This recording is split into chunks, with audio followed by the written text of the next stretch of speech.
ഹൈന്ദവ സംസ്കാരം ആർക്കും ചവിട്ടി മെതിക്കാനുള്ളതല്ലെന്ന് നീലേശ്വരം രാജകുടുംബാംഗം മാനവവർമ്മ രാജ.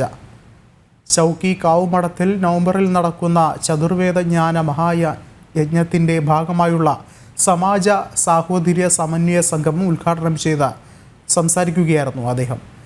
യജ്ഞത്തെക്കുറിച്ച് വിശ്വജ്ഞാന സംഘം ട്രസ്റ്റ് ചെയർമാൻ ജയചന്ദ്രൻ OK വിശദീകരിച്ചു.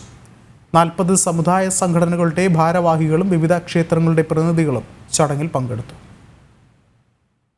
മാത്രമല്ല ലോകത്തിലെ മുഴുവൻ വിശ്വാസികളെയും ഉൾക്കൊള്ളുന്ന രീതിയിൽ ചതുർവേദ മഹായജ്ഞം നടക്കാൻ വേണ്ടി പോകുന്നു.